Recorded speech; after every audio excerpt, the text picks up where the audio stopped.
Hi everybody, I'm Greg Fishel. Welcome to bonus weather video number 3 for this week. And you have no idea how many times I have attempted to record this. I either didn't like the way I explained things, or the mic battery went out when I didn't realize it was going out. And here we are at almost 11 o'clock, and I think finally we're going to get this done. So anyway, the topic today is taking a look at how temperature contrast or differences between one location and another make the upper level winds increase more as you go up in height. Obviously, there's a lot more temperature contrast from north to south across the United States in the winter than there is in the summer, and so the jet stream is much stronger in the winter than it is in the summer. But I wanted to actually show you some actual data to illustrate that point. So let us go on ahead and take a look at something here. Now, this graphic comes from Oregon State University, and they have a program called PRISM out there, and it's a really cool website. If you do a Google search for Oregon State and PRISM, this will come up. And you can take a look at the 30-year averages for the country for any month. You can take a look at the average maximum, the average minimum temperature, just about anything you want to look at. And so here you see the 30-year average surface temperatures in January. I don't know exactly why they split the colors up into 3 and 4 degree ranges, but it is what it is. So I found the coldest color had a mean or average temperature in January of 3 to 7 Fahrenheit up in northeastern North Dakota and northern Minnesota, and also, that's right, even the northern tip of Maine isn't quite that cold. And then the warmest color is yellow down in southern Florida, where it's 64 to 68. So that's a 61 degree spread on average, sometimes more, sometimes less, from north to south. And so a lot of temperature contrast there, but in the month of July, it's a much different story. The range goes from 61 to 64 to 86 to 90. And so now you've got a 25 to 26 degree spread. So about 1/3 of the, I guess a little bit more than 1/3 of the amount of contrast you have during the wintertime. And so not as much contrast. And so what we're going to do here is take a look at some actual data, lots and lots and lots of data going back many, many years. And we're going to take a look at 3 locations. We're going to take a look at International Falls, Minnesota up here, Brownsville, Texas down here. And then after looking at temperature data from those 2 locations, we're going to take a look at the wind data from a place right in the middle, which is Topeka, Kansas, not too far from Kansas City. So that is the battle plan, and so let us move on ahead here. So we're going to start off at 925 millibars, which is about 3,000 feet above the ground, if you're near sea level. And the median winter temperature at International Falls at that level is minus 12.5 degrees centigrade, which is about 10 Fahrenheit. And the summer median is plus 16.9, which is about 63. And you can tell just by looking at the graph, you go to January and on to July and then back to January, that, there's a pretty good up and down here. So, quite a difference between the summer and the winter, obviously. And then we take a look at Brownsville, Texas, and notice that this line doesn't bend nearly as much, okay? It's a much flatter line. And so in January, the median temperature is 14.5 C, and in July, 22.6, okay? So the difference between International Falls and Brownsville, Texas in January is 27 degrees C, but it's only 5.7 degrees C in July. So much more temperature contrast from north to south in January than there is in July.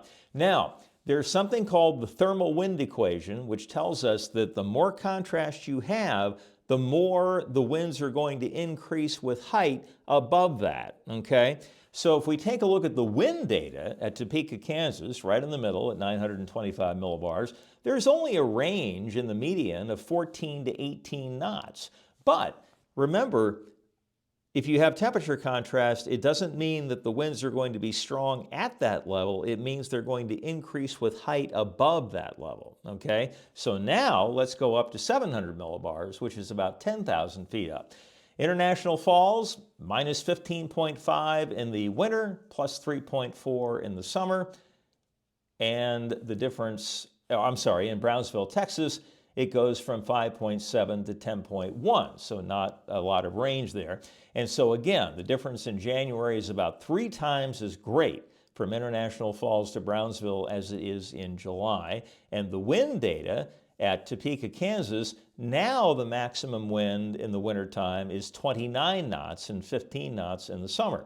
So, you know, before it was 14 to 18 at 925. Now the bottom end of that only went up 1, but the top went up 11, okay? So that temperature contrast near the ground is starting to pay dividends in terms of the wind speed increasing.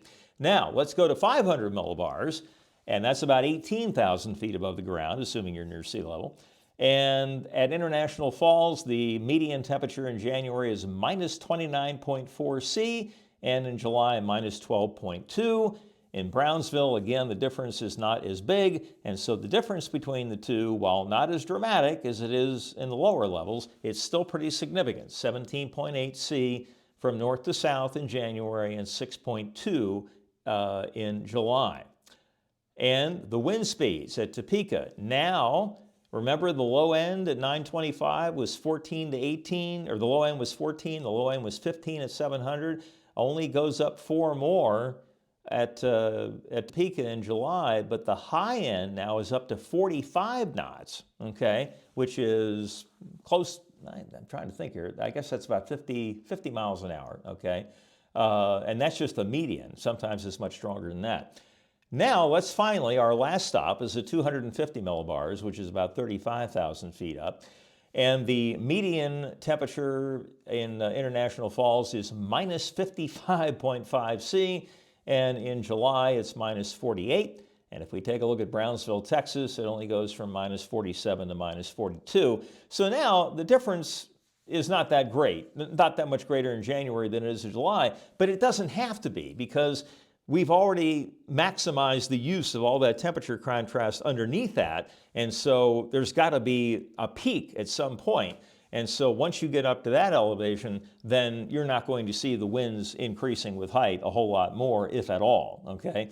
So if we take a look at the wind speeds now at Topeka at 250 millibars, now the high range, or the high part of the range is 74 knots, which is about, oh gosh, I think it's about 85, maybe 90 miles an hour, somewhere in there. And again, that's the median. Sometimes at 250 millibars, you can have, you know, sustained winds of 140 or 150 knots. So, the basic point of this whole video is the fact that the more temperature contrast you have from, and it can be north to south, east to west, whatever, but the more you have over a given distance, the more the winds are going to increase with height as you go up through the atmosphere.